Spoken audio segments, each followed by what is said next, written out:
Maurice, comme partout dans le monde, la nécessité de produire en grande quantité conduit les entreprises à investir dans des outils toujours plus performants. C'est le principe même de l'industrie dont les développements techniques donnent naissance à de nouveaux métiers.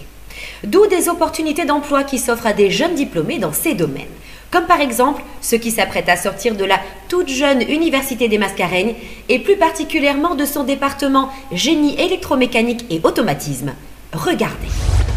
Dans cette usine de production et d'embouteillage d'eau et de soda, comme dans la plupart des établissements industriels du pays, afin d'améliorer la rapidité et la précision d'exécution et compte tenu du caractère répétitif de certaines tâches, les procédés de fabrication sont de plus en plus automatisés. L'instrumentation et l'automatisation des procédés nous permet d'avoir un contrôle beaucoup plus strict sur nos opérations. Donc je ne veux pas de contrôle, je ne veux pas d'un process stable. Un process qui réduit quand même l'impact des changements qu'il peut avoir dans les process, qui évite le gaspillage des matières premières et aussi qui nous garantit une qualité impeccable dans notre produit. Pour une entreprise comme Cubiel qui vise l'excellence à tous les niveaux, il est important de satisfaire ces critères-là. Les actionnaires des entreprises tirent généralement avantage de la mise en œuvre judicieuse des automates et des instruments de contrôle des process. Mais d'autres parties prenantes en bénéficient aussi. Un exemple simple, c'est le niveau dans les cuves qui est contrôlé par une électrode qui est elle-même contrôlée par un automate. Nous avons une vanne qui s'ouvre quand le niveau est au minimum, qui active une pompe et la cuve se remplit. Ensuite, quand le niveau est au maximum, nous avons cette vanne qui se ferme. C'est une opération très simple qui nous garantit qu'il n'y a pas de produit qui manque, ni de surremplissage dans les cuves. C'est une garantie pour les consommateurs et aussi pour le personnel chez nous en termes de sécurité. Afin de gagner en efficacité et en productivité, les industriels cherchent en effet l'amélioration permanente des systèmes, ce qui offre des opportunités d'emploi aux techniciens et aux ingénieurs formés à ces nouvelles technologies, ou des stages pour ceux qui sont en cours de formation dans ce domaine. Quality Beverages Limited nous a généreusement accueillis dans leur entreprise pour pouvoir faire notre stage de 6 semaines, qui va durer 6 semaines, et aussi pour pouvoir réaliser notre projet de fin d'études qui est consacré à l'automatisation des traitements d'eau. Ce stage nous permet de découvrir le monde réel du travail et aussi de pouvoir nous évaluer et aussi de nous faire monter dans les situations réelles. Pourquoi ce choix? J'ai entamé mes études en ingénierie parce que j'ai été séduit par le débouché dans le domaine, parce que ça propose plein de travail ici à l'île Maurice. Pas trop difficile? De mon point de vue, pour devenir ingénieur, on n'a nul besoin d'être un grand inventeur. Il faut juste avoir de l'imagination, de l'organisation, la motivation nécessaire pour aller jusqu'au bout. Et aussi, évidemment, une certaine aptitude en mathématiques, parce qu'il y a toujours plein de challenges. Et voilà, dans ce métier, il y a toujours de l'évolution, il y a toujours plein de challenges à conquérir. Et voilà, c'est ça un peu notre but, c'est ça un peu notre motivation. Motivé à bloc, cet étudiant profite au maximum des possibilités de combiner l'acquisition des connaissances théoriques avec l'apprentissage sur le terrain. Une orientation prise par de nombreux organismes de formation, dont l'Université des Mascareignes, afin de favoriser l'employabilité de leurs futurs diplômés. L'Université des Mascareignes travaille beaucoup avec le monde industriel. Et donc avec cette possibilité pour tous nos étudiants de suivre des stages de très longue durée, 3 mois, 6 mois, cela dépend des niveaux des étudiants. Ça leur permet d'avoir un pied déjà dans l'entreprise et lorsqu'ils ont leur diplôme, ils trouvent beaucoup plus facilement de l'emploi. C'est un avantage pour les étudiants de cette nouvelle université publique issue de l'ancien Institut supérieur de technologie. En plus d'une solide expérience de terrain, leur cursus leur ouvre les portes d'une carrière à l'international. Nos diplômes sont délivrés à la fois par l'Université des Mascareignes et également par l'Université de Limoges en France, ce qui permet aux étudiants d'obtenir ces diplômes valables dans le monde entier. Et ça évite aux étudiants mauriciens, bien sûr, mais aussi aux étudiants de la zone d'aller en Europe pour avoir un diplôme, puisqu'ils ont le même ici. Alors ces diplômes, ils sont ouverts aux sciences et techniques plutôt, dans le domaine de l'automatique, du génie civil, des sciences et technologies de l'information et de la communication, de l'informatique. Et puis on a aussi, sur un deuxième site, puisqu'ici nous sommes sur le site de Rosine, mais on a un deuxième site à Pamplemousse, des activités autour du management, du web, du marketing et de la finance. Accessibles à des jeunes gens venus d'horizons divers, ces formations sont résolument tournées vers la professionnalisation. Pour travailler dans ces domaines très techniques, il faut quelques aptitudes académiques, mais pas seulement. La formation à l'Université des Mascareignes, en particulier le département génie électromécanique et automatisme, Donc l'étudiant doit avoir une base de bac scientifique ou équivalent. Donc l'étudiant doit faire soit le niveau HSC, mathématiques et physique, ou autres sujets équivalents, ou un bac scientifique, ou un brevet de technicien des institutions locales ou internationales. On forme des gens qui peuvent partir dans l'entreprise et travailler, répondre aux défis des entreprises de demain.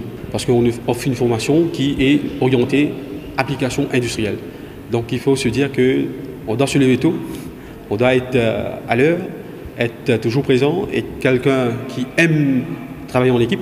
Des équipes qui sont ouvertes à tous et à toutes. Pas peur, Yasna, du petit robot? Mais non, ça me fait pas peur, c'est bien intéressant. Même pour une fille, c'est bien. C'est vraiment intéressant, c'est challenging et on fait beaucoup de pratiques ici. On apprend beaucoup de choses, côté moteur, on fait beaucoup de pratiques, démontage du moteur, etc. On apprend sur les capteurs, sur la conception, on apprend. C'est vraiment vaste et on se prépare pour pouvoir travailler dans l'industrie plus tard. Les possibilités de mise en pratique ne manquent pas. Désormais, l'automatisation et l'instrumentation des procédés concernent tous les types d'établissements industriels, à commencer par ceux qui fournissent de l'énergie aux autres, comme ici à Saint-Aubin. C'est une centrale thermique qui utilise du charbon pour produire de l'électricité. C'est très automatisé.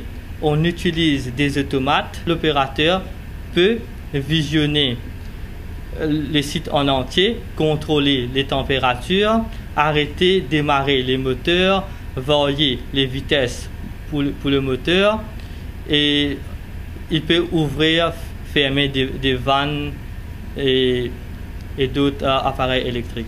Ce qui favorise une meilleure gestion de la production. Dans ce cas, ça se traduit par des économies de combustible et aussi par une réduction des rejets dans l'atmosphère. Personne ne peut s'en plaindre. Ça rend l'usine plus efficiente, plus efficace, parce que on mesure toutes les valeurs exactes. On a des pourcentages 0 à 100%. Comme auparavant, on ne sait pas. On voit visuellement, c'est la moitié, c'est 3/4, mais maintenant on a des capteurs qui mesurent exactement les valeurs. Chacun s'engage dans cette filière pour des raisons différentes, mais tous le font avec énergie. Surtout dans ce cas, n'est-ce pas Didier? Alors, je suis actuellement en 3e année de licence technologique en génie électromécanique et automatisme.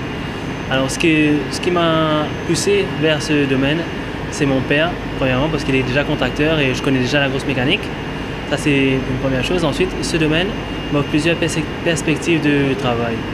C'est-à-dire que je ne fais pas que l'électrique, que la mécanique. Je fais aussi de la réfrigération, la pneumatique, l'hydraulique et l'instrumentation.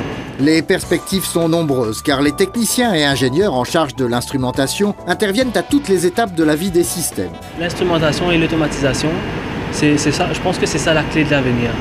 Parce que maintenant, il n'y a plus autant de manœuvres, il n'y a plus autant de personnes pour gérer toute l'entreprise. Tout est fait par automatisme, tout est fait par ordinateur, par des capteurs.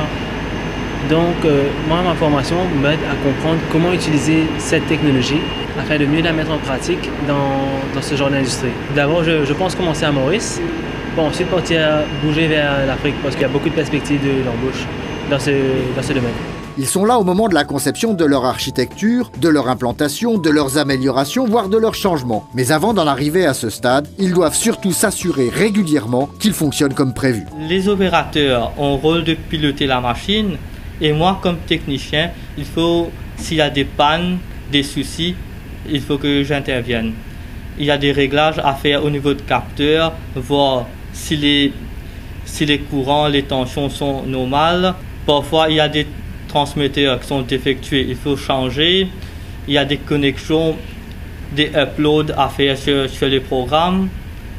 Il y a même des calibrages et étalonnages à faire. C'est ça mon rôle.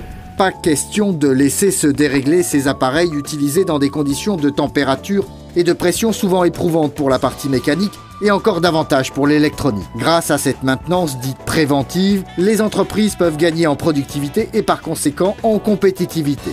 Deux facteurs clés de leur développement général et donc en particulier de leurs besoins en personnel. Le département génie électromécanique et automatisme de l'Université des Mascareignes existe sous cette appellation depuis 2012, après la proclamation de la loi donnant naissance à cet établissement universitaire. Son prédécesseur, le département maintenance et automatisme industriel, est né quant à lui en 1998 sur le campus de Rosille. Depuis 15 ans, 208 étudiants de ce département ont décroché un diplôme de niveau Bac+2. 20 d'entre eux ont poursuivi leurs études en France pour obtenir une licence, soit un Bac+3, dont 10 sont allés jusqu'au master de niveau Bac+5. En mai 2014, 203 étudiants suivent les cours dispensés par les 9 enseignants affectés à ce département, dont 7 pour des disciplines spécifiques. Ils préparent soit un diplôme universitaire supérieur de technologie en génie électromécanique et automatisme, soit une licence professionnelle en gestion et maintenance des installations hôtelières et immobilières, soit une licence de technologie en génie électromécanique, ou encore un master en système industriel parcours énergie. Ils pourront ensuite s'orienter vers une thèse doctorale et participer aux travaux de l'Institut pour la recherche et l'innovation. Cet institut compte parmi les nouvelles initiatives de l'Université des Mascareignes qui accueille 1200 étudiants sur ses 2 campus de Rosille et Pamplemousse. Tous les enseignements sont bilingues et les diplômes sont reconnus dans le monde entier. Pour la prochaine année universitaire qui débutera en août, les admissions sont toujours en cours. En liaison avec le monde industriel, l'Université des Mascareignes parie sur la montée en puissance de l'automatisation et la création d'emplois dans ce domaine d'expertise. Et oui, l'automatisation des procédés réduit les besoins des industries en main-d'œuvre peu qualifiée, mais offre des opportunités d'emploi aux techniciens bien formés. C'est ainsi que l'économie mauricienne se développe et gagne en compétitivité.